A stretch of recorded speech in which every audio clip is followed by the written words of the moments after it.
کہا جاتا ہے کہ یہ مٹی اور ریت، پانی اور پتھر، یہ بھی رزق کھاتے ہیں۔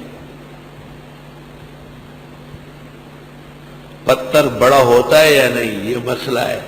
میں نے جہانگیرے میں دریا کابل میں پتھر دیکھا ہے، جب میں چھوٹا تھا تو وہ بھی چھوٹا تھا، اب جب میں بڑا ہو گیا تو وہ مجھ سے زیادہ بڑا موٹا ہو گیا۔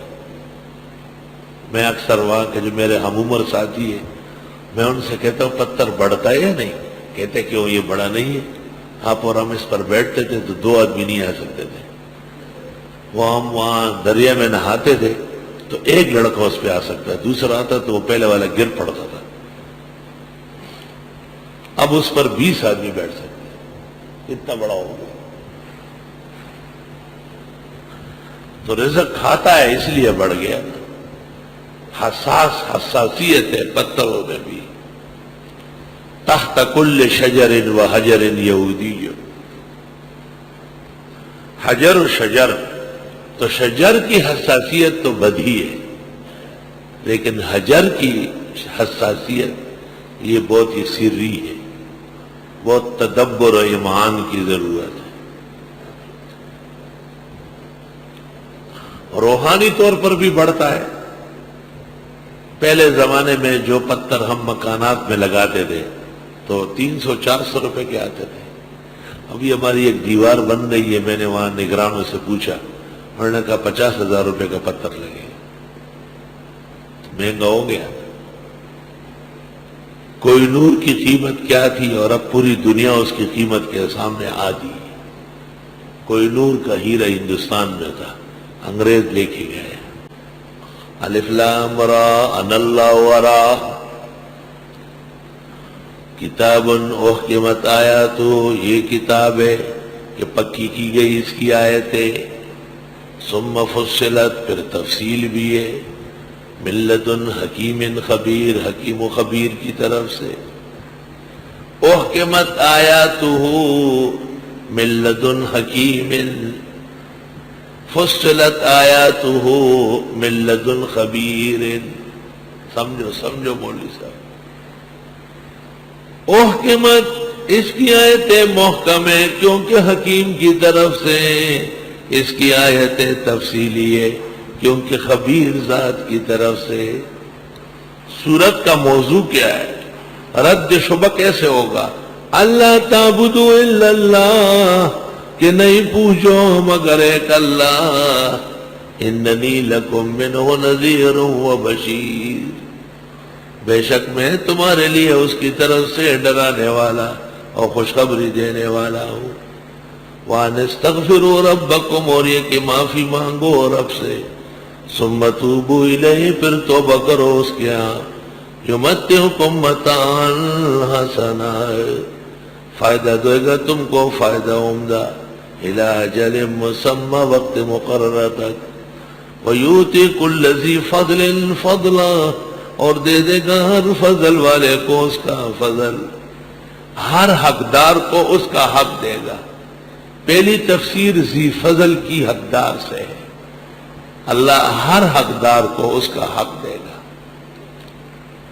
دوسری تفسیر وَيُؤْتِي كُلَّ ذِي فَضْلٍ فَضْلًا، ہر وہ شخص جو اللہ کے فضل اور احسان کا مستحق ہو، اللہ ضرور اسے فضل عطا فرمائے گا۔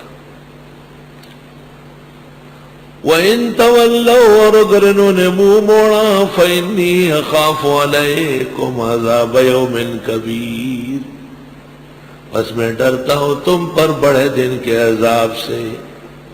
إِلَى اللَّهِ مَرْجِعُكُمْ، اللہ کی طرف پلٹو گے، وَهُوَ عَلَى كُلِّ شَيْءٍ قَدِيرٌ، اور وہ اللہ ہر چیز پر قادر ہے۔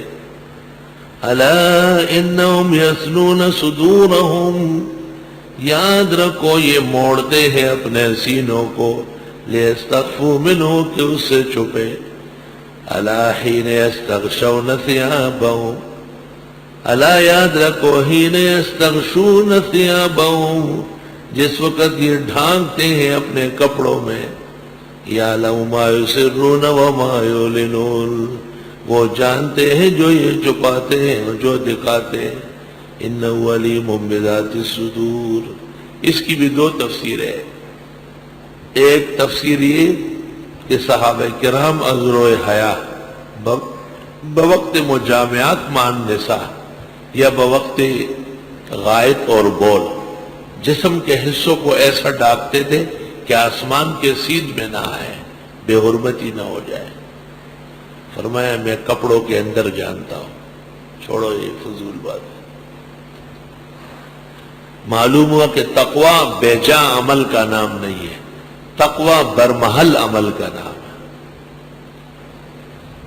اور دوسری تفسیر یہ ہے کہ یہ آیت ذم منافقین میں ہے جو اپنے خیال سے خدا سے چپتے تھے، حالانکہ اللہ ظاہر باطن کو جانتے ہیں۔ معتبر مفسرین نے یہ دونوں تفاسیر نقل کی۔ وَمَا مِن دَابَّةٍ فِي الْأَرْضِ إِلَّا لِلَّهِ رِزْقُهَا، نہیں ہے کوئی زندہ سرزمین میں مگر اللہ کے ہاں ہے اس کی روزی۔ وَيَعْلَمُ مُسْتَقَرَّهَا وَمُسْتَوْدَعَهَا، وہ جانتے ہیں اس کا جائے قرار اور اس کی جائے امانت۔ کل فی کتاب مبین، ہر ایک چیز لوح محفوظ میں، ہر زندہ سر اللہ کے ہاں اس کی روزی ہے۔ کیڑوں کو، مکوڑوں کو، پرندوں کو، چرندوں کو، درندوں کو، ملائک کو ذکر و تسبیح سے روزی دیتا ہے،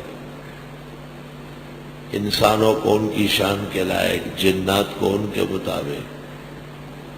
اعوذ باللہ من الشیطان الرجیم، بسم اللہ الرحمن الرحیم۔